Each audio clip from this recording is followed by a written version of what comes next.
Welcome to MotoGP World. Today we bring you the latest updates from the world of MotoGP, focusing on two major developments. First, Marc Marquez continues to impress in the preseason testing at Sepang. Despite a cautious approach on the second day due to heavy rain, Marquez dominated the opening session, breaking the chronometer and demonstrating he is far from hindered by his previous shoulder injury.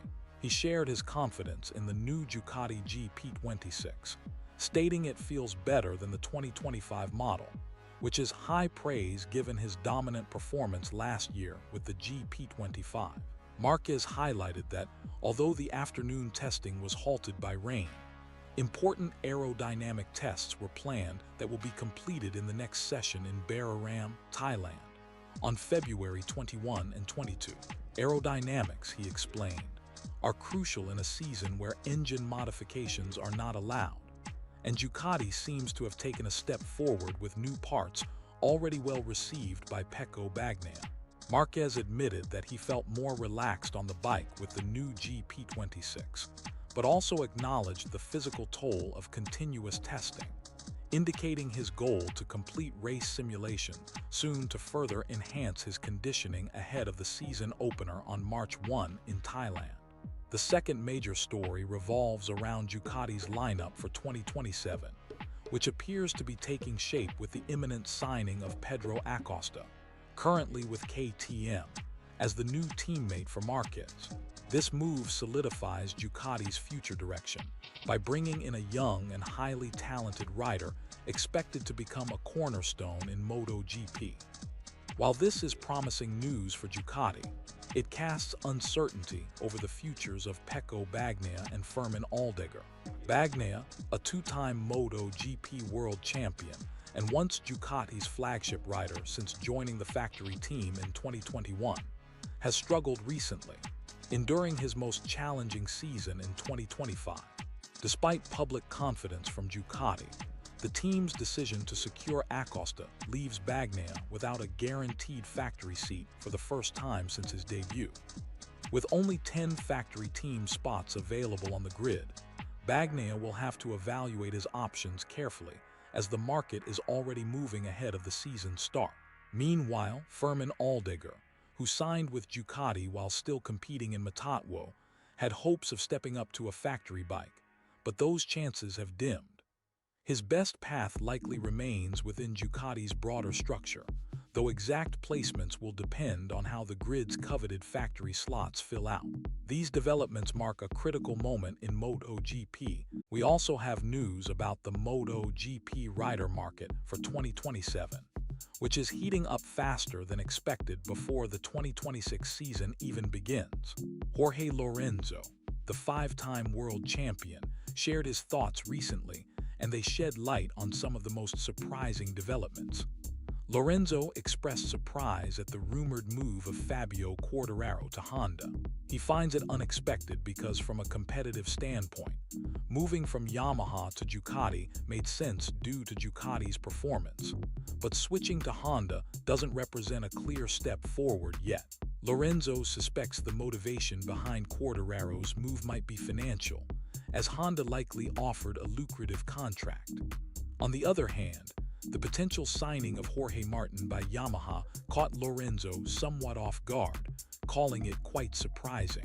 In contrast, Pedro Acosta's strong links with Ducati seem much more logical to him, considering the smart management behind the scenes, including Ducati's team principal Gigi D'Allegna and Acosta's manager. Lorenzo gave a nod to Marc Márquez, noting that contrary to expectations, Marc has not blocked the arrival of young talent like Acosta, demonstrating a confidence without fear of internal rivalry. Regarding the notion of a dream team, combining Marquez and Acosta, Lorenzo recalled his own experience joining a star lineup that did not deliver as many results as anticipated, and hopes this new combination will perform better. A significant part of Lorenzo's analysis was dedicated to Pecco Bagnaia, whose situation has changed dramatically over the past year and a half. Once considered Ducati's #1 rider, achieving the distinction of being a double world champion with the Italian marque, a feat even Casey Stoner didn't accomplish. Bagnaia now seems to have lost his place within the team. Lorenzo emphasized that MotoGP is ruthless, and riders are valued based on their most recent performances. And since Bagnaia's last season was disappointing, Ducati appears to have made its decision accordingly. Looking ahead, Lorenzo envisions Bagnaia fitting well into either Yamaha or Aprilia. He highlighted that Aprilia could form a 100% Italian team, which would be appealing from a media perspective. Bagnaia himself is known for his clean and precise riding style, traits that could help him adapt quickly to a new environment. These developments add a fresh layer of intrigue to the upcoming MotoGP season, showing how team dynamics and rider strategies continue to evolve dramatically even before the first race has taken place. And to finish, let's focus on the latest developments from the recent preseason tests at Sepang and exclusive insights from Ducati's team principal. On February 4th, Joan Mir gave a clear warning aboard the Honda, leading the second day of testing with an impressive lap time of 1 minute 56.874 seconds, which was notably faster than the previous day's best set by Marc Marquez. Mir's performance highlights significant progress for Honda, whose improved bike and extensive testing at Sepang have raised hopes for a stronger 2026 campaign. Meanwhile, Yamaha faced a setback as they decided to halt their testing sessions early due to a motor safety concern, underscoring the ongoing challenges teams face with reliability in preseason.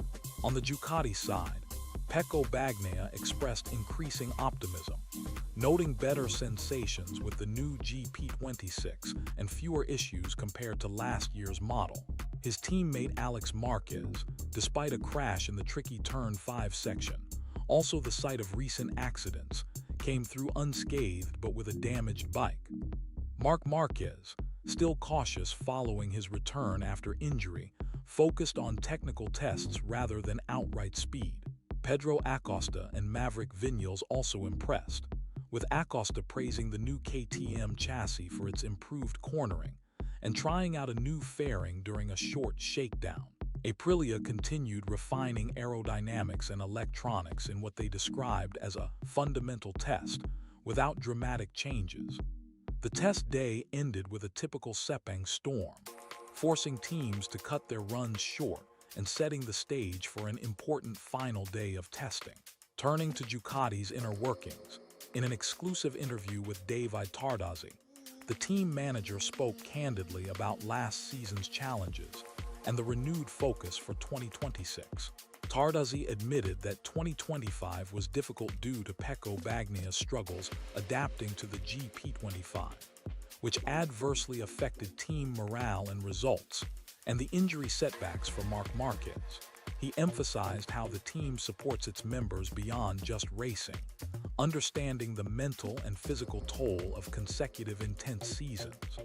Tardozzi reassured fans, stating there are no plans to rotate riders despite the demanding calendar because of the unique personal relationships and trust within the squad. He praised both Marc and Pecco for their intelligence and professionalism, highlighting that their internal rivalry is based on mutual respect rather than conflict. Reflecting on Pecco's challenges, Tardozzi shared that Bagnaia had difficulty accepting losses when he felt